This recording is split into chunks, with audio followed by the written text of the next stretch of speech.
Hi, I'm Doug Petcash. I'll be bringing you through this week's top stories around Columbus. A former Columbus police officer learned his fate earlier this week when he was sentenced in the shooting death of Andre Hill. 10 TV's Lacey Crisp was in the courtroom when the judge announced the decision.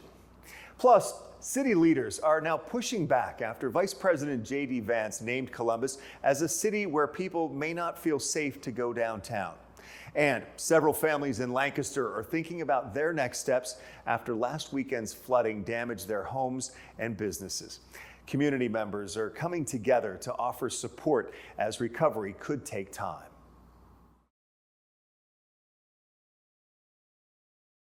Coy will get credit for the more than 200 days he has already served, but said in court he felt justified in the shooting and will keep fighting. Nearly 5 years after the shooting on Oberlin Drive, former Columbus police officer Adam Coy is now the first officer in Franklin County to be found guilty of an on-duty death and has been sentenced. Coy was called for a disturbance for someone revving their engine. Coy testified in court he saw a glint of steel and thought it was a revolver in Hill's hand. He yelled gun, then shot Hill. Hill had a set of keys in his hand, no gun. Hill's family said they still respect officers, but want Coy to serve his time in prison. We don't hate the police, Carissa and I, and our grandkids. We don't hate them. Hate is a strong word, but we hate. Okay, I don't. And our heart breaks for his family, his wife. I would like to thank my family for their support with my long battle with cancer that coincided with this process. And Coy's attorneys say they are already working on filing an appeal of the verdict. The city of Columbus paid Hill's family $10 million in a settlement prior to the trial. In Columbus, Lacey Crisp, 10 TV News. Paying for your kids' activities in school can add up faster than points on a scoreboard. But now this district is punting these fees, and it's a touchdown for families. I think eliminating the fees is going to be a big game changer. Big Walnut alum Stephen Green understands the value of a team, from cheering on this field as a student and later coaching the school's cheerleaders. It was me being a part of something that represented what I was so passionate about. Now he's cheering on the district's vote to get rid of fees. It's allowing a lot of doors for opportunity while bringing in talent and passion and energy that I think it's going to be a big thing for Big Walnut schools themselves. I'm very excited about freeing up some money for those families, but providing some more opportunities for kids, because money's not going to be a barrier for them to try or not try an activity. Superintendent Ryan McLean says getting rid of these fees, $100 for middle school and $175 for high school, all came down to simple mathematics. I think a big thing in the news lately has been, property taxes and the amount of money that school districts have. So we've been looking at our finances for quite some time. And when we look at the past 3 years, our revenues have exceeded what we originally projected, and our expenditures were below what we had originally budgeted for. This new move in the district's playbook will cost $400,000, but McLean says that money's been sitting on the sidelines. This was a couple years in the making of, as we planned for growth, we had budgeted for, we're going to add this many teachers or this many principals or this many different staffing positions. And over the past 3 years, we've not had to add all of those. So those savings were what made this happen. This all goes into effect for the 2025-2026 school year, but it's still unclear if this will be a permanent change for the district. Reporting at Big Walnut High School, Carla Rogener, 10 TV News. Her own personal escape. It's just soothing. But there's more to it for Jennifer Bradham. Her garden has a purpose. So it's all for all the pollinators that come, the butterflies, the bumblebees, all that. We're trying to promote that. But she says that purpose could now be taken away. Blendon Township trustees are considering new rules for native landscaping. We would need a permit, so we'd have to get an annual permit every year. We would have to take a class on top of already our busy schedules and stuff, and just basically telling us what we can do to our yards. Rules that would also come with a stiff penalty for non-compliance. They said we could get fined $50 daily for not following all the rules. So this right here could cost you $50 a day? Yes. The township administrator, Pat Myers, tells me talks about these new rules started over multiple complaints about one particular property where there was confusion over what could be defined as a, quote, managed natural landscape. Myers went on to say, quote, the Board of Trustees decided working to create a policy for this type of managed natural landscape was something we should consider and are working to create something that works for all residents of Blendon Township.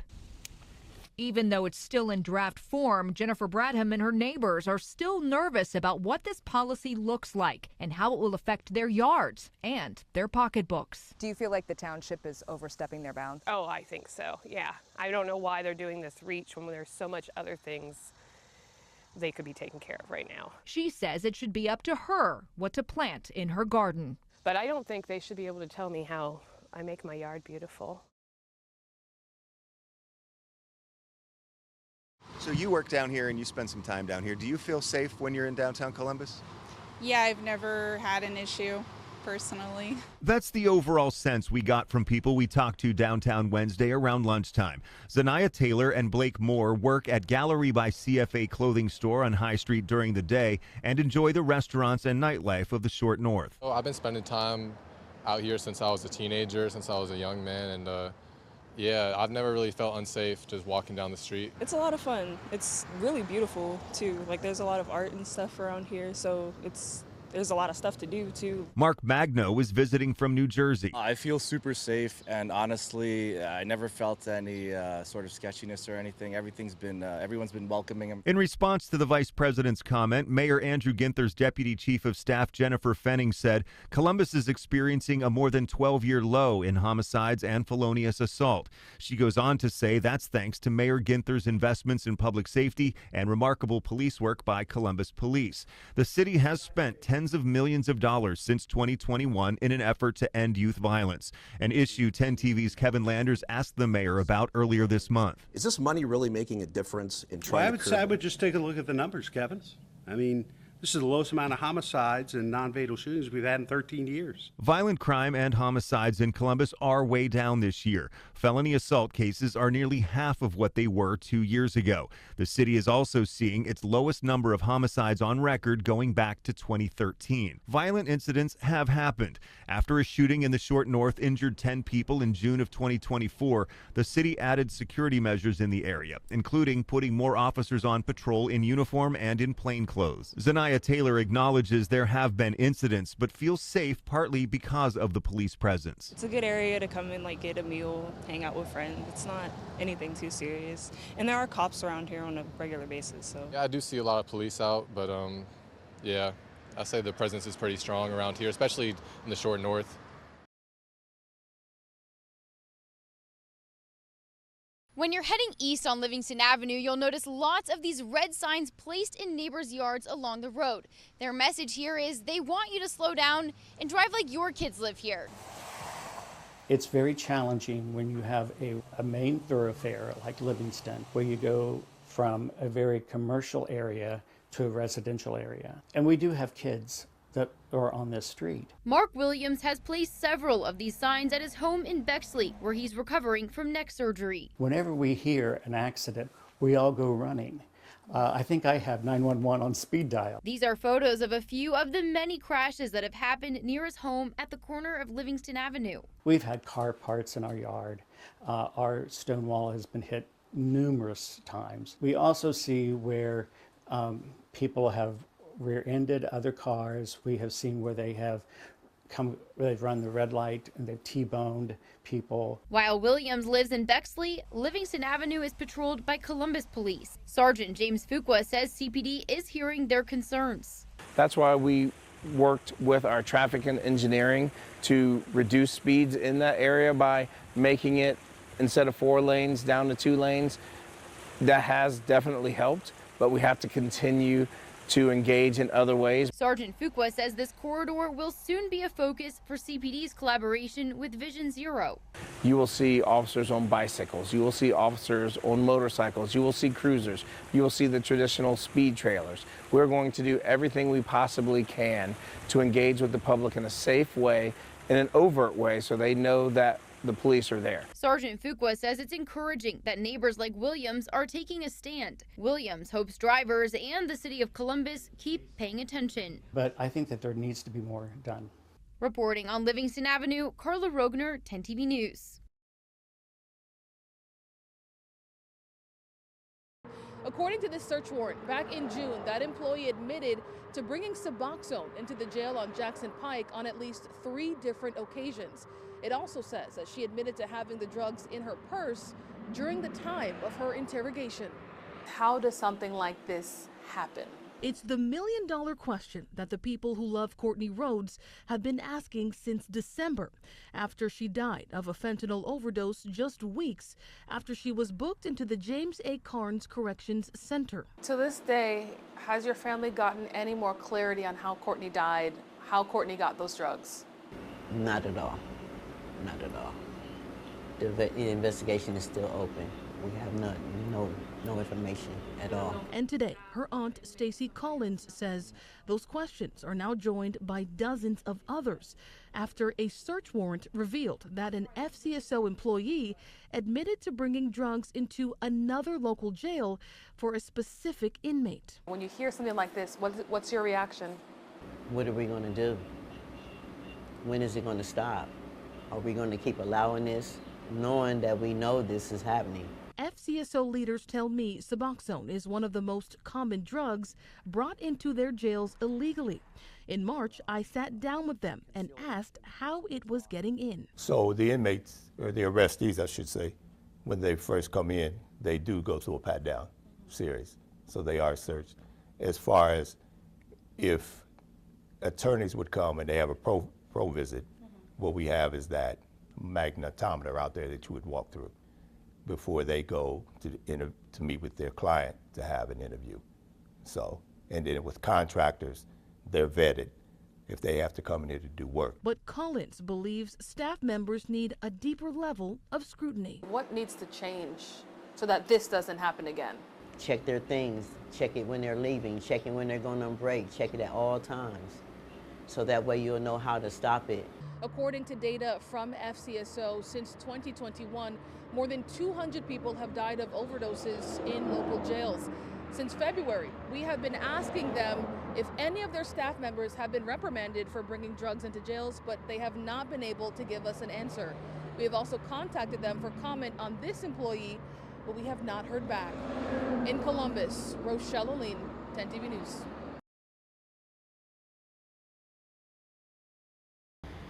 Nearly 2/3 of all of the calls the Franklin Township Fire Department takes are into the city of Columbus. Now, trustees are asking the city of Columbus to work with them so they can keep this one fire station open. The city of Columbus is not stepping up to the plate, and that's what has to happen. And until they're forced to do it, they're not going to. As Franklin Township trustees voted to try one more time to pass a continuing levy to keep the one fire station open, they argue either its firefighters need to stop taking calls into Columbus or Columbus needs to help pay for those services. The people of Franklin Township just cannot continue to pick up the tab for the city of Columbus. Last year, Franklin Township Fire Department went on nearly 14,000 runs. Of those, nearly 9,000 were into the city of Columbus. Columbus Fire Department took 1,300 runs into Franklin Township. But the 3 trustees really called out the city of Columbus, saying 8,000 to 9,000 of them are into the city of Columbus. Our taxpayers are subsidizing the city of Columbus, and we can't afford to do so. They want to talk to you about some kind of balance. What are you willing to do to work with them? Absolutely, doors open. I think we've demonstrated a commitment to greater regional cooperation, whether it's been on economic development, housing, mutual aid. So my door remains open. As you know, we have more firefighters working for the city of Columbus now than ever before in our city's history, but we're continuing to grow. And so we're going to have to continue to change ways that we respond to calls for service to make sure folks are getting great first-class service. Franklin Township trustees are concerned about the amount of property and tax base that could help pay for fire services that has been annexed into the city of Columbus. The casino was built on Franklin Township property. It was annexed into the city of Columbus, but Franklin Township has a fire station right next door, so they essentially cover the area. Shouldn't that be Columbus's responsibility? Well, as you know, there's a very rich history behind our mutual aid partnership and collaboration. Obviously, that continues to evolve, and I remain open to talking with the trustees about what that looks like in the future. And Blevins told me he has started communicating with leaders from the city of Columbus, and he's hoping they can work out a mutually beneficial agreement. In Franklin Township, Lacey Crisp, 10 TV News. You can see the second flood was here when the first flood was down there. So the second flood was here. So dogs were treading water everywhere as we were trying to get them out. Heath Wills is going through his business and his home, trying to figure out what, if anything, can be saved. The drains that were flush with the floor, they're now up 6 to 9 inches sticking up for the foundation dropped. It dropped while we were in here. So we thought the building was falling in. But he and his staff got every dog out safely, his main priority at the time. This was when we got the Best Pet Business in Fairfield County award. Today, thick mud covers every surface. Yeah, be very careful, it gets really slippery here. This isn't just his business, it's also his family's home, living on site to take care of other people's dogs. Nothing is salvageable. Everything that they said that this muck touched and the water touched is not salvageable due to bacteria. They call it a level 3 something. This was my son's room. This was my daughter's room, what's left of them. I came back here today to get stuff that they requested. So my son's medals were all hanging here. Little things here and there he can save, a reminder of what was. I'm just loading up my dad's truck with all the stuff my kids wanted me to find. And I haven't found half of it. As for the future of Fido, it's a big unknown. Will says insurance doesn't even begin to cover the damage. A cracked floor and foundation, lost equipment, and priceless memories. Now, he's turned to his community. The only way that Fido survives this is if the community rebuilds it. And that's the hard truth. We were babysitting my girlfriend's baby niece. Austin Wilson thought he had his hands full Sunday night. That is, until he looked at his backyard to see flash flood waters rising and fast. Her mom felt so bad. We were like, no one could have known. In the end, he says everyone who was home got out safe. But as far as their things, They got up to the bottom of my car, so I think my car's okay. the damage is a bit different. The people way in the back, their cars are probably totaled. They got up halfway up their car. And for some, unlike Wilson, it only gets worse inside. From what Phil, our maintenance guy, was saying, all of the bottom floors through here, the floors are warped and whatnot, so they're gonna have to completely replace the flooring out there. To help protect your money, 10 Investigates contacted the Department of Insurance. They said if you find yourself in this kind of situation, you need to document everything. Call your insurance immediately, save all copies of any communication about your claim, and if you need repairs, you can avoid getting scammed by going through your insurance or by checking the Better Business Bureau. Disgusted. I was sick to my stomach. That's how Megan Dunn describes the past 2 weeks. Her daughter, just 12 years old, reported missing to Columbus police back on July 16th. But it's this cell phone video, taken by a bystander at Livingston and Fairwood, that now raises serious questions about how officers handled the case. They let her go.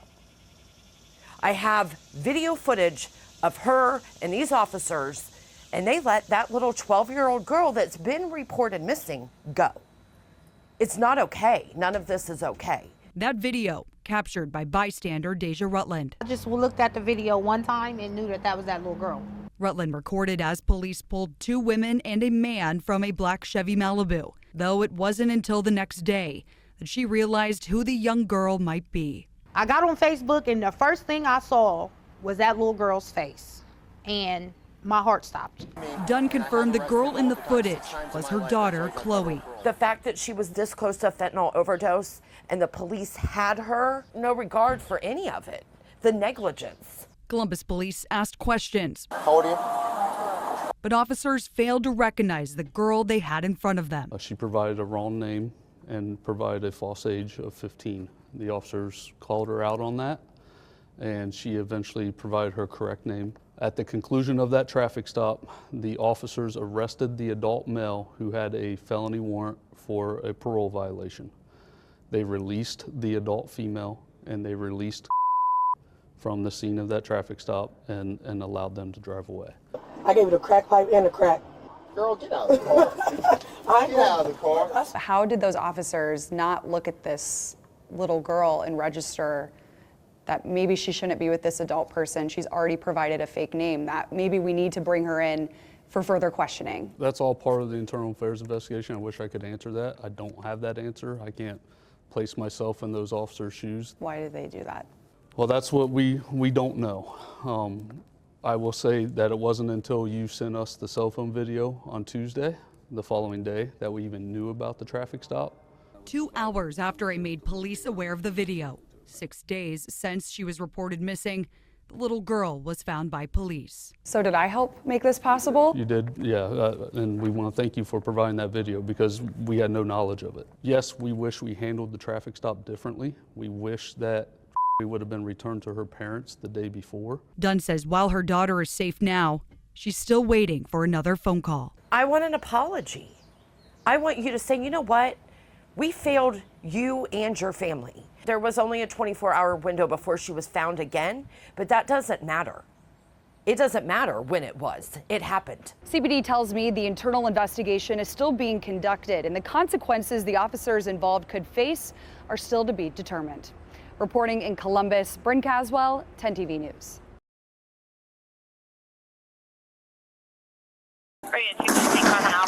You can see the smoke from the fireworks as Columbus police pull into this complex. This apartment complex, people live there. This is at night. This is hardworking men and women in the city of Columbus who are at home. They deserve to be safe, going to work in the morning, right? And then you have a pack of, 24 juvenile delinquents outside your house. It'll look like the 4th of July out there, guns of Navarro blasting off. That's why it's important. And the officers didn't just show up there. They were called there. A citizen called them and said, I don't want this happening in my apartment complex. And that's why the officers go. The problem? This isn't a safe firework display.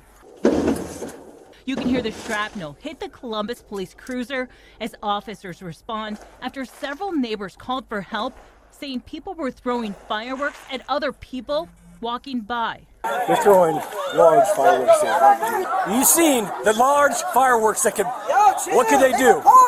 No, not in the park, getting thrown at us right here in the parking lot. More officers arrive, trying to calm the situation. Another one, my 12. We don't need to put ourselves in this situation. They get called to what is obviously very chaotic, which is also, it's just juvenile lawlessness is all I saw in that video. If the kids are going to throw a fireworks officer, they're going to throw a firework at anybody. Your mother, your brother, your children. These are juvenile delinquents. It's more lawlessness in the city. And again, the path for some of these individuals I saw in that video, if you're doing that now, you're looking towards prison towards the end.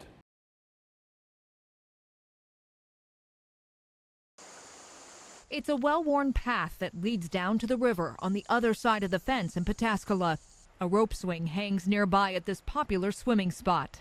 The river runs down, and then there's a big log, and then there's a deep swimming hole. Lily Ward, Caden Ross, and his sister Mackenzie, 3 lifeguards who work at the pool nearby, reflecting on what unfolded earlier this week. And I started hearing screams coming from the woods. Those screams from a family in trouble across the field at the South Fork Licking River. This is the fence that we all jumped over, and we kind of just had to run down this little dirt path. They found Mom first. When I saved the mom, she then tells me my son's still under there. But the teens and now bystanders couldn't see anyone. It's murky, it's dirty, and there's no visibility. Recent rains making the rescue even more difficult. It was heartbreaking because I had to hold the mom back because she couldn't swim, so she just wanted to go to her son so badly. Finally, they find the boy. He wasn't breathing, he was unconscious. The lifeguards putting their skills into action, a community effort that continued to grow. police and firefighters were there, like right as we needed them. Like, they got there so fast, it was crazy. With the teens now reflecting on the miraculous way this rescue unfolded. And that creek goes on those woods forever, and it just happened to be in a spot where it was by a pool, where there were lifeguards that are trained, their entire job is to save people drowning, and we heard the screams. It just, I know God put us there in the right place at the right time. A reminder on his arm, Joshua 1:9. You know, be strong and courageous. Don't be afraid or discouraged, for the Lord your God's always with you. And I think that really applied in this situation. The Lord was with me, and he told me not to be afraid and to jump in and be strong.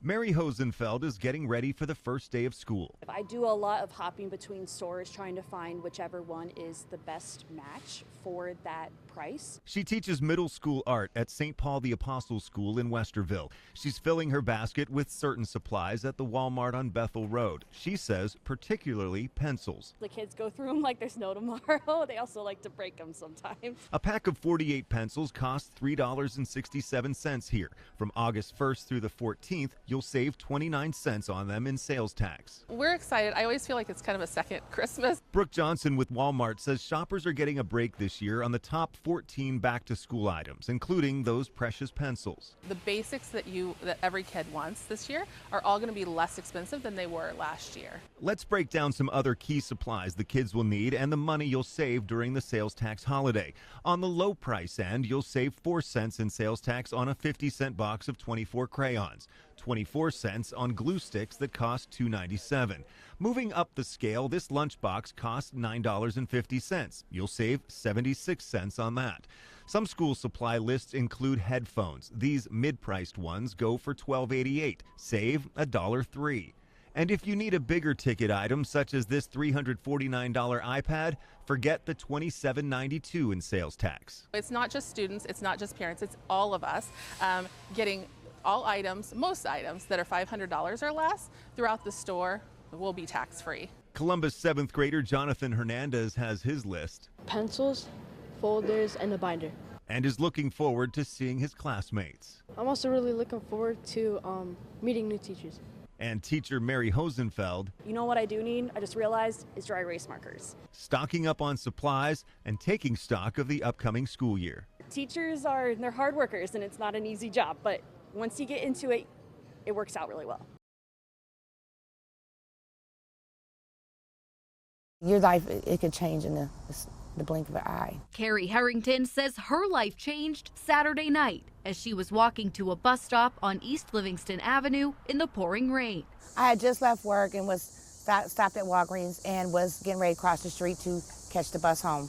Harrington says she was attempting to walk across this crosswalk on South James Road to get to the bus stop across the street when that van drove up and hit her. I don't even think I took one step, and it was just...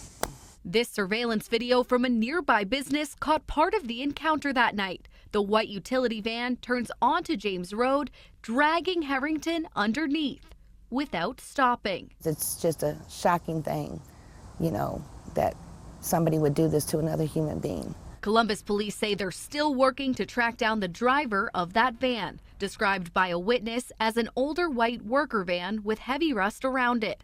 Harrington is now left with a long road to recovery. I got bruising from my head to my foot, knots, bruising, road rash, broken bones in my foot. As the days go on, she's also left with more questions than answers. How could you not know that you ran over somebody? How could you not know they're under your van? How could you not know you didn't hear a bump as you go over them? You know, why wouldn't you have pulled over? Harrington now relies on her loved ones to help her get around, but she believes the fact that she's still alive is a miracle. I'm just grateful to God, and I feel like God still has use and purpose for me, so I'm very thankful and grateful that I'm still here. In East Columbus, Carly Dion, 10 TV News. Starting in the fall, you'll want to double check your bill here in the Short North for an extra charge. Your next dinner or shopping trip in the Short North could cost you a bit more. The Short North Community Authority wants to add a new fee onto what you buy and use that money to make the neighborhood cleaner and safer. Betsy Pandora, the executive director of the Short North Alliance, says it's the price of growth in this busy area. We are growing, and last year we had over 10 million annual visitors come to the Short North community, and we are on pace this year to actually exceed that. It's not clear how much the fee will be or exactly how the money will be used. Pandora says they want to get community input before finalizing plans, but she says the money will go right back into the neighborhood. Enhancing clean services in the community to maintain the community, enhancing safety-related programs and services in the community, and continuing to draw upon the community's creative energy. We spoke to people today in the Short North about the fee. Ayana Wilson told us she's okay with paying more to preserve the neighborhood. I'm one of those people that is happy to pay a little bit more to maintain integrity than to not and lose that. But she told us she thinks some people may hesitate to pay more and decide to go to other neighborhoods to eat and shop. Nobody likes to feel nickel and dimed. And in this day and age, let's be honest, everybody's being nickel and dimed. The city already invests millions into the Short North. We asked Pandora why the neighborhood needs more. Have that much visitorship, along with over 18,000 people that call this area home, requires a substantive amount of care and investment. And again, this extra charge is expected to begin in the fall. Reporting in the Short North, Tara Jabor, 10 TV News. That's a wrap on this week's edition of Around Columbus, your look at the stories shaping Central Ohio. Thanks for spending time with us. Stay safe, stay informed, and we'll see you next time. Don't forget, you can always get the latest updates on the go with the free 10 TV News app.